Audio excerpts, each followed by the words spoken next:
Muito bem, meus irmãos e minhas irmãs, chegamos a mais uma pré-aula, um subsídio teológico. Eu sou o seu professor Rafael Lincoln e você é o nosso querido irmão, nossa querida irmã. Seja muito bem-vindo ao nosso canal. Aqui nós tentaremos fazer comentários breves, teológicos, ensinando de forma simples, comum e acessível a você, de forma que facilitará também os seus estudos particulares, a sua preparação para sua aula na EBD aí na sua igreja. De antemão, já quero te convidar a se inscrever aqui no nosso canal, ativar o sininho. Toda semana nós lançamos um vídeo novo e nós estamos comentando as lições bíblicas EBD do terceiro trimestre de 2026 sobre o tema A Igreja dos Gentios, da chamada missionária à consolidação do Evangelho entre os povos. Nós estamos na lição de número 2, que tem por tema A Porta da Fé se abre entre os gentios. O texto áureo está em Atos capítulo 13, verso 47, que diz assim: Porque o Senhor assim nolo mandou, eu te pus para a luz dos gentios, para que sejas de salvação até os confins da terra.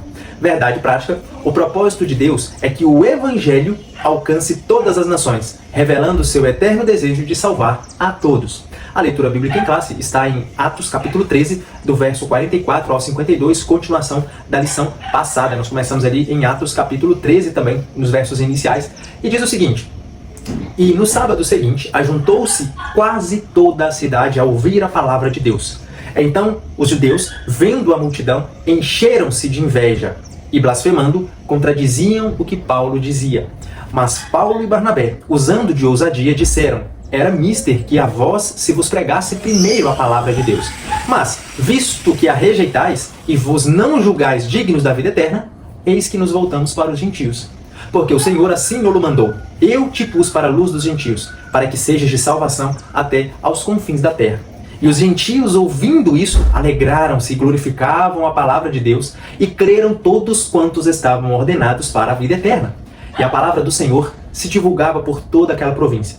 Mas os judeus incitaram algumas mulheres religiosas e honestas e os principais da cidade, e levantaram perseguição contra Paulo e Barnabé, e os lançaram fora dos seus limites. Sacudindo, porém, contra eles o pó dos pés, partiram para Icônio.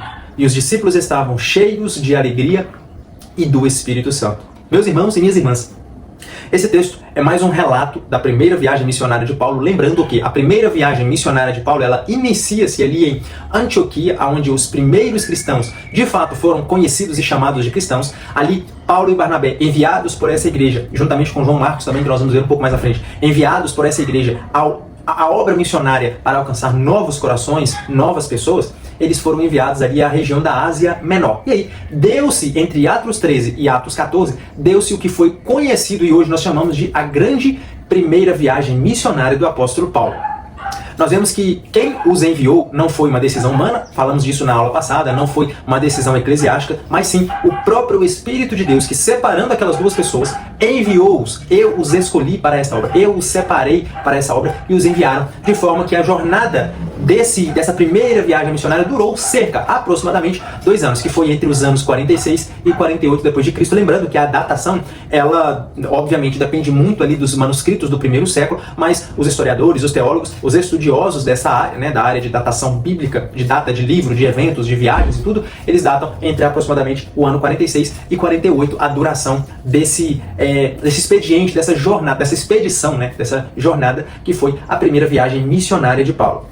Lembrando e recapitulando ao mesmo tempo, essa missão ela tinha um alvo claro: alcançar os gentios e revelar que o plano de Deus abraça todas as nações sob a luz de Cristo. Ou seja, o alvo do Senhor não era apenas alcançar os judeus, o povo, o seu povo, né, o povo escolhido, mas sim alcançar todas as nações. Nós vamos ver que isso foi profetizado por Isaías, por Jeremias, por todos os grandes profetas.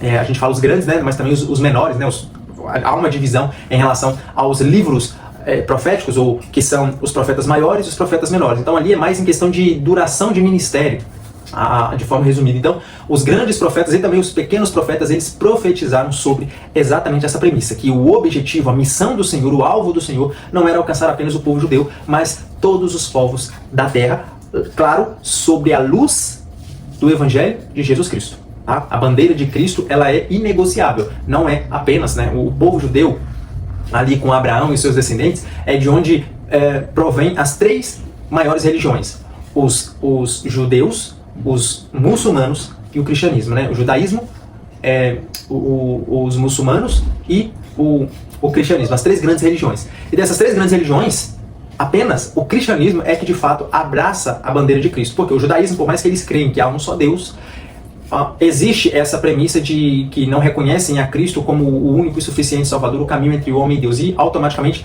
os muçulmanos, a religião muçulmana, ela também não abraça essa ideia, né? Eles são centrados ali mais em relação ao Alcorão e em relação a Maomé, mas o cristianismo não. O cristianismo tem como centro a premissa de que Cristo é o objetivo, o ponto central da fé, da cristandade, da salvação, da comunicação e relacionamento, né? O retorno à casa do Pai começa com Cristo sendo o nosso Senhor, Salvador e o nosso intermediador entre Deus e os homens, conforme está escrito ali em Timóteo, escrito por Paulo. Então, no primeiro ponto, a missão em Chipre, a primeira porta aberta entre os gentios. O que vai relatar aqui? O envio missionário e o avanço da palavra. Aqui é o que eu costumo dizer que é mais do mesmo, né? Isso que nós comentamos na semana passada, que foi exatamente que, conduzidos pelo Espírito Santo, Paulo e Barnabé foram enviados de Antioquia até a cidade de Seleucia, e ali eles navegaram para Chipre, que era o quê? O grande monopólio, né? Era a terra natal de Barnabé e era o grande monopólio de judeus helenistas. Ali já tinha uma colonização helenista, uma evangelização helenista, e lembra? Nós falamos sobre isso na aula passada. O que é o helenismo? O helenismo é a divulgação, a difusão da cultura e da língua grega. Quando você lê na Bíblia os judeus helenistas, é até meio que um contraponto, porque judeus helenistas. A princípio, o estudante ou o iniciante na palavra de Deus, né, quando ele lê e ele não entende, porque o judeu é judeu. Quando ele lê isso, é uma mistura de culturas. O judeu helenista é aquela pessoa, o ser humano que nasceu a sua nacionalidade e descendência sanguínea do judaísmo, porém, ele habitou, conviveu e absorveu a cultura do povo grego, a língua, a cultura, os hábitos. Então ele era de sangue e de nascença judeu, mas a sua vida, a sua rotina diária era inserido em uma cultura grega. Por isso era chamado de judeus helenistas. Então, a cidade de Chipre era a terra natal de Barnabé e também era uma região que já foi evangelizada pelos helenistas. E aí, quando nós falamos isso na aula passada, quando eles aportaram, né, quando eles desceram, e lembrando, né, não havia avião, não havia locomoção tecnológica como nós temos hoje, era tudo viagem a pé, as viagens missionárias, ou em cima de animais, né, jumentos ali, as carroças, e também de barco. Era o meio tecnológico, digamos assim, mais comum, mais avançado da época. Quando eles aportaram, eles desceram ali na cidade de Salamina, eles começaram a anunciar o evangelho, que foi... Primeiro, né, Paulo ele traz essa ideia lá em Romanos 1,16, que ele vai falar que o Evangelho é o poder de Deus para a salvação, começando tanto do grego quanto do judeu, tanto do judeu quanto do gentio. O que ele quer dizer nisso, né? Que é o princípio do judeu e também do grego ou do gentio. É que a ideia de Paulo era que a palavra de Deus ela deveria ser pregada primeiramente para os judeus, que foi exatamente para quem o próprio Deus veio, né? Escolheu, iniciou. Então ele tinha essa premissa de que primeiro os judeus. Então o que ele fazia? Você pode observar nos textos bíblicos dos relatos ali de Atos, que quando Paulo ou os grandes missionários eles chegavam na cidade, a primeira coisa que eles faziam era se reunir ali nas sinagogas, que eram as igrejas daquele período, os locais de adoração, de pregação, que era um local visitado, frequentado essencialmente por judeus. Você não iria ver ali no meio de uma sinagoga pessoas gentias ou de outras culturas. Você iria ver exatamente judeus. Então, Paulo ele se direcionava para essas sinagogas, anunciava a palavra de Deus e assim ia evangelizando. Só que aqui nós vamos perceber um padrão diferente. Ele começou seguindo essa premissa, né? Primeiro o judeu e depois os gregos, e a missão começou a se expandir, demonstrando que quando eles proclamavam a palavra, isso exigia fidelidade, isso exigia reverência, exigia obediência e também sensibilidade à direção do Espírito Santo. Isso é algo intrínseco, é indispensável para aquele que anuncia as boas novas do Evangelho. Primeiro, ele tem que ser fiel à palavra, ele tem que ser reverente ao Deus da palavra e ele tem que ser obediente e sensível à voz do Senhor da palavra. Não adianta, meus irmãos, a palavra não é minha, não sou eu, não é as minhas capacidades, habilidades, a retórica, a fala, a comunicação, não são as minhas habilidades, mas sim quem está por trás. O próprio Senhor foi quem o separou. Obviamente, eles já estavam preparados para essa obra. Paulo ficou aproximadamente 14 anos se preparando, né? Só ali no momento da conversão de Damasco, ele ficou, após voltar ali a enxergar, ele ficou cerca de 3 anos nos desertos ali da Arábia, nas regiões da Arábia, aprendendo aparentemente, segundo os estudiosos, com o próprio Cristo, né? Que ele vai descrever um pouquinho depois lá em Gálatas, falando que o próprio Cristo revelou-se a ele.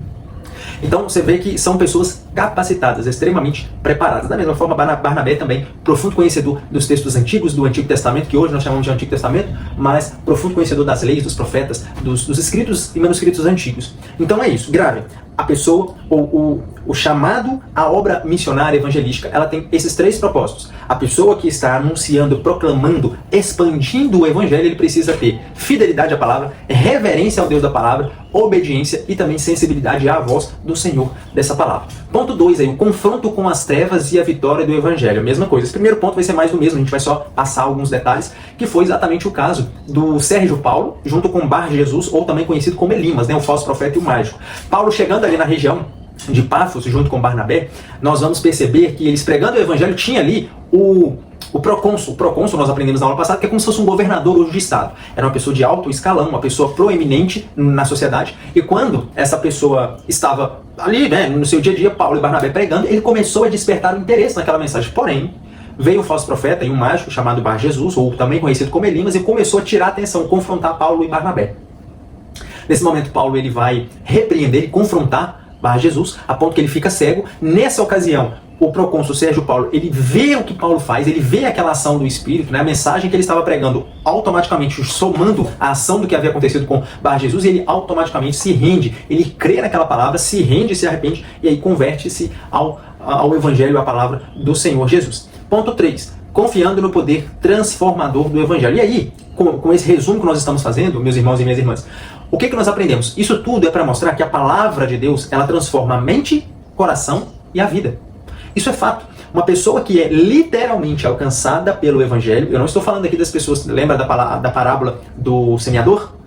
Não estou falando daquela pessoa que ela veio, ela faz parte, mas ela faz parte, mas ao mesmo tempo não se envolve. Né? Ela visita, mas ela não quer participação. Não é isso que eu estou falando.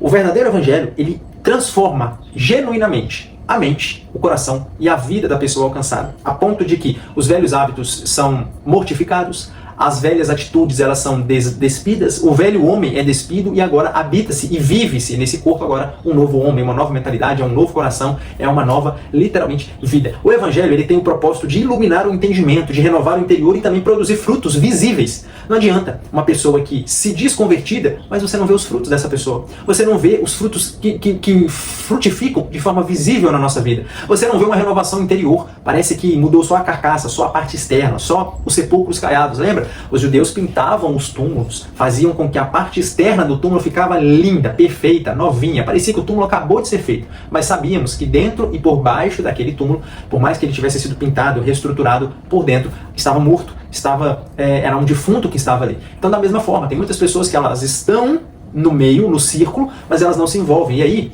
parece crente, fala como crente, anda como crente, se veste como crente, mas genuinamente não é um cristão. Nós sabemos disso. A palavra de Deus, ela transforma mente e coração e a vida, e o Evangelho ele ilumina o nosso entendimento, ele renova o nosso interior e ele também produz frutos visíveis. E é isso que acontece nessa primeira viagem missionária.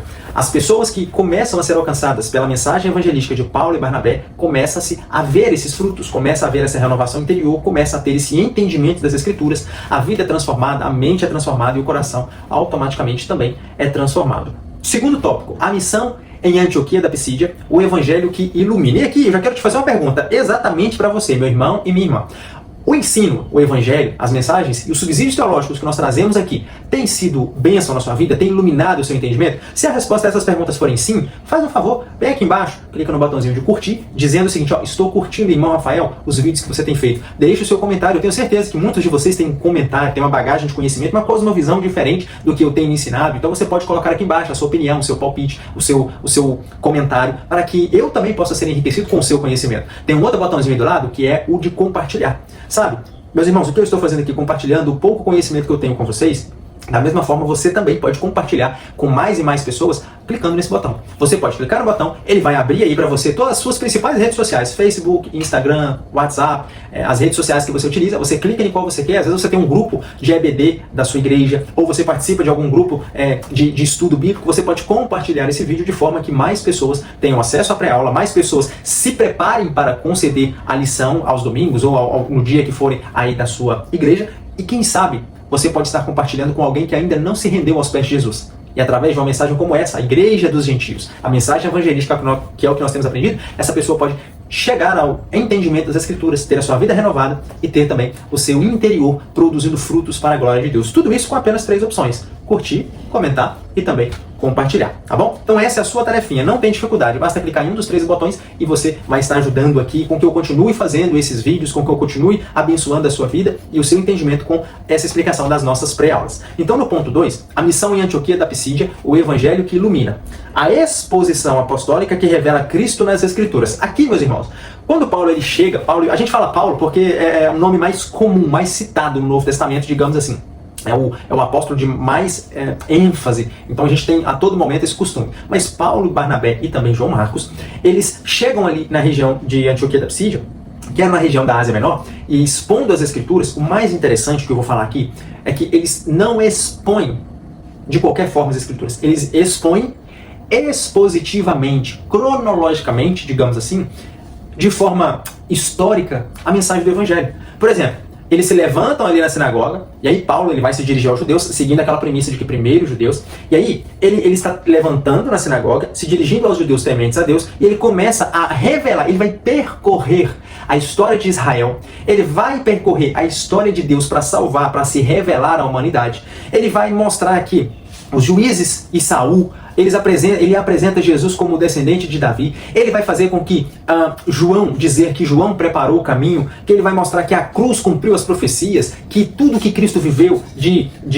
do seu início do ministério até o final do seu ministério, tudo havia sido profetizado. Não, minto, não do início do seu ministério, desde o seu nascimento já havia sido profetizado. Então ele percorre lá dos primórdios, lá nas eras primevas, né, dos textos bíblicos, e ele vai seguindo, percorrendo, até apontar para Cristo, mostrando que de Gênesis até Malaquias, que era o texto que eles tinham naquele período, né, os textos, os manuscritos bíblicos, eram o que eles tinham como uma Bíblia para percorrer. Então eles fazem essas apresentações, mostrando, né, tudo que havia acontecido.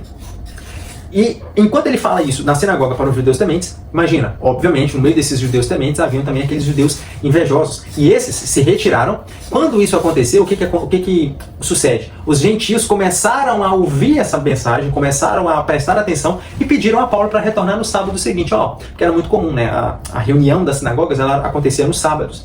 Então, no sábado seguinte, Paulo, você volta. A Bíblia vai descrever que no sábado seguinte, quase toda a cidade. E aqui é um detalhe, Lucas, quando ele está escrevendo, ele está colocando esse detalhe extremamente importante. Se fosse poucas pessoas, ele coloca, algumas pessoas, ou citava um número de pessoas. Mas quando ele diz quase toda a cidade, 99% das pessoas daquela cidade estavam ali presentes, ansiosas, esperando Paulo e Barnabé pregarem o Evangelho. Quase toda uma cidade. Já parou para imaginar, meu irmão? Eu não sei em que cidade você está assistindo essa pré-aula, mas eu quero dizer o seguinte, imagine a sua cidade. Eu tenho certeza que não deve ser pequenininha. A não ser que você viva numa comunidade rural mais restrita. Mas eu tenho certeza que se você estiver em uma cidade mineira, uma cidade capixaba, uma cidade baiana, são cidades grandes. Imagina toda essa cidade reunida para ouvir a palavra de Deus. Lindo, maravilhoso, né? Eram as famosas cruzadas evangelísticas que aconteciam ali nas décadas de 70, 80, 90. Os grandes pregadores conseguiram também fazer isso. Billy Graham, o grande missionário evangelístico do século XX, fazia isso. Milhares de pessoas reuniam, lotavam estádios de futebol americano, né? Um estádio gigante. Não era para ver o futebol, não era para ver uma pessoa extremamente importante ou relevante, mas para ouvir a palavra de Deus. E palavras simples, palavras comuns. Era isso que acontecia aqui nesse episódio de Atos capítulo 13. Quase toda a cidade se reuniu para ouvir a palavra e aí começa a perceber essa abertura extraordinária ao Evangelho. Pessoas que outrora não tinham acesso a essa mensagem, não eram inicialmente os convidados a essa mensagem, agora eles estão com as portas dos seus corações abertas para ouvir a mensagem, estão receptivos para receber essa mensagem. E aí no ponto 3, a rejeição dos judeus e a tristeza de Paulo diante da incredulidade. Mais uma vez, Paulo, ele mantendo-se fiel ao seu princípio de que vamos primeiro pregar aos judeus. Ele vendo que esses judeus não deram crédito à pregação, eles estavam resistindo, né? Eles não estavam receptivos a essa mensagem, geravam-se revolta, geravam-se atritos, conflitos, ele entristeceu. Imagina, você pregando dentro do seu próprio povo, a mensagem que foi escolhida para o próprio povo e o próprio povo rejeitando, enquanto aqueles que outrora eram os rejeitados estão agora receptivos e abertos a ouvir a palavra. Isso gerou automaticamente muita inveja, muito conflito. Contudo, em Antioquia da Psídia, por mais que eles enfrentavam essa inveja, essa resistência dos judeus, o que vai revelar também, além da dor do apóstolo, é essa tristeza, porque ele percebe como que o seu próprio povo não está aberto ao Evangelho.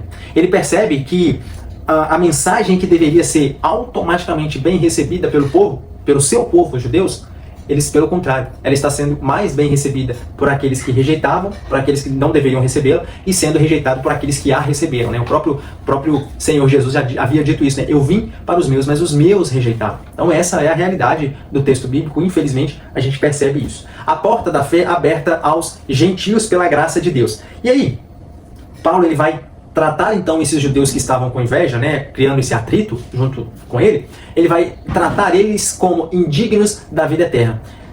A Bíblia vai descrever que eles vão não fugir da perseguição, mas o Espírito os orientou aí para uma outra região, e aí eles não fugiram de medo, mas fugiram por obediência, até por questão de manter-se no foco da missão, né? Que o foco da missão não era criar uma guerra religiosa, e sim continuar avançando o reino de Deus. E aí, o Evangelho, aqui nós vamos aprender que o Evangelho ele sempre irá se deparar com os confrontos. Ele sempre irá se deparar com aqueles que não querem ouvi-lo, com aqueles que deveriam receber, mas ao contrário vão criticar, vão apunhalar, vão destruir.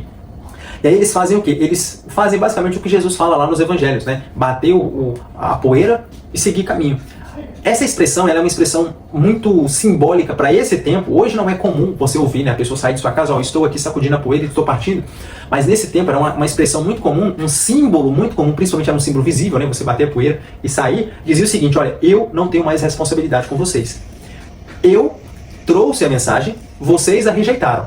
A responsabilidade a partir de agora, como diz Pôncio Pilatos, eu lavo as minhas mãos. A responsabilidade está na vida de vocês. Eu fiz o que eu podia. E aí eles saem dali e vai para outra região. Paulo, dessa forma, ele se volta aos gentios, que de fato recebem a palavra com alegria e também uma fé sincera, e ele começa a, de fato, apregoar então o evangelho mais especificamente focado mais sobre os gentios. E aí, esse embate com os judeus foi meio que um fechamento da porta para os judeus e a abertura da porta para os gentios. Israel, como diz o livro do profeta Isaías, Israel seria luz para as nações e era de Israel que viria o Cristo, a luz para revelar aos gentios. Isso era uma profecia lá do livro de Isaías que já vinha profetizando sobre essa disseminação da palavra do evangelho ao povo que outrora rejeitava, ao povo que não havia sido escolhido no princípio. Ponto de número 3, a missão em Icônio, Listra e Derbe, 3 cidades, tá? Icônio, Listra e Derbe, a fé que persevera. Icônio, o testemunho ousado que enfrenta oposição, mas da mesma forma.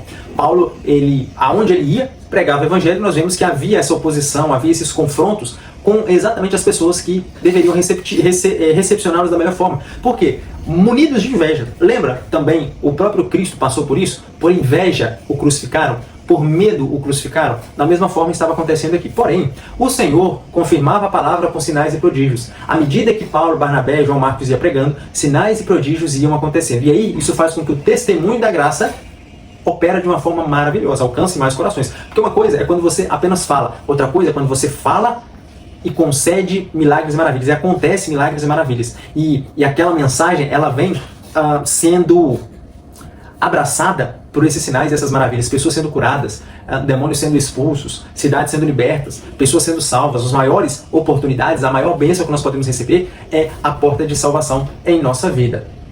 2, Listra, né? E nós falamos aqui de Icônio, um testemunho ousado que enfrenta oposição, e agora lá em Listra, milagres, confusão religiosa e sofrimento por Cristo. Em Listra, o que acontece?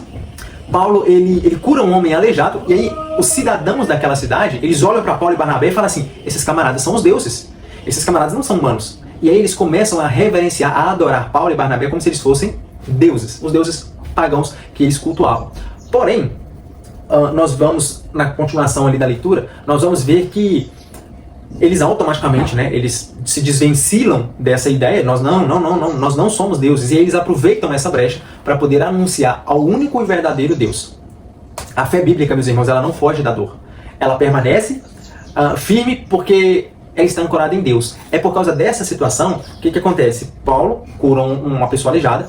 Essa pessoa, né, obviamente, ela passa agora a andar. As pessoas que testemunharam esse milagre começam a tentar colocar Paulo e Barnabé como deuses daquela cidade. Paulo e Barnabé reviram o caso, mostrando e apontando para o único e verdadeiro Deus. Veem os judeus novamente invejosos e eles começam a atacar. Aí agora, não é apenas em questão de afronta, de palavras, não. Agora eles apedrejam Paulo a tal ponto dele estar como morto. A Bíblia vai escrever que ele estava como morto, ele foi dado como morto. Mas aí vem o próprio Senhor, revigora as energias, restaura as forças de Paulo, e eles saem daquela cidade. Mas o que eu quero dizer? A fé bíblica, o verdadeiro evangelho, ele não foge da dor. Pelo contrário, ela permanece firme porque ela está alicerçada no Deus vivo. É o que aconteceu com Paulo. Esse apedrejamento não o amedrontou, não fez com que ele, não, Barnabé, vamos fazer o seguinte, vamos voltar, eu acho que as coisas estão começando a ficar perigosas demais, já as pessoas estão passando do limite, a gente tem que preservar a nossa vida. Se fosse hoje, talvez seria isso. Talvez os missionários de hoje, né, as pessoas de hoje, os coaches, os evangélicos de hoje, talvez pensariam, não, isso aqui é um sinal de que, né, a nossa vida ela é importante, a gente tem que cultivar a nossa vida, Deus não me chamou para morrer e tal. Talvez seria diferente. Mas aqui Paulo e Barnabé prosseguem mesmo diante desses desafios, desses conflitos. E em Derbe, a cidade de Derbe, ela vai produzir frutos que perseveram. Por quê? Porque ali também houve várias conversões, né, pregação, exposição das escrituras, milagres e maravilhas, pessoas foram convertidas e ali começou-se a fazer novos discípulos. Começou-se a fazer então aquele treinamento para preparar esses novos corações, né? Foi um terreno fértil, a cidade de Derbe foi um terreno fértil para que o evangelho pudesse crescer. Começaram então a fazer esses discípulos, a prepará-los para que continuassem a obra, a obra missionária. E aí, meus irmãos, a obra missionária, voltando, ela prossegue porque as suas raízes, elas não estão na comodidade. Não é porque, lá em Icônio deu ruim, em Listra deu ruim. Não, minto. Lá em Icônio deu ruim, nós pregamos, né? Mas aí nós tivemos que fugir. Aí chegamos em Listra, nós pregamos, milagre aconteceu, mas aí fomos perseguidos, foi apedrejado, foi dado como morto, tivemos que fugir de novo. Aí chega em Derbe, agora o evangelho foi bem recebido, né? Tivemos uma terra fértil, aqui já temos discípulos, já estamos tendo pessoas novas e preparando essas pessoas, acabou, agora nós vamos ficar aqui, vamos cruzar os bracinhos e tá tudo bem, aqui é o nosso lugar, aqui é o nosso cantinho. Pelo contrário, a obra missionária prossegue porque ela não está alicerçada, as suas raízes não estão firmadas no comodismo, mas na fidelidade ao chamado do Evangelho, ao chamado do Senhor Jesus. Deus nos chamou para pregoar o Evangelho, não até conseguirmos discípulos, mas até o fim da nossa vida. A grande comissão de Mateus 28, 19 e 20 é exatamente isso. Nós fomos chamados para anunciar o Evangelho. E aqui chegamos à conclusão de mais uma lição, mais uma pré-aula, e eu quero mais uma vez agradecer você, meu irmão, minha irmã, por participar, por assistir, por chegar até o final. Clique aqui no botão de inscreva-se, se você ainda não se inscreveu, para que você possa receber essas pré-aulas com mais antecedência, né? Assim que nós lançamos, você já recebe ela, o YouTube não vai precisar te sugerir, você já irá receber, mas é muito importante que você continue. E desde já eu quero desejar a vocês aí um ótimo dia, uma ótima aula, que Deus continue preparando você, a sua classe, preparando o seu lar, para que a luz do Evangelho de Cristo continue crescendo. No mais, fiquem com Deus, fiquem em paz.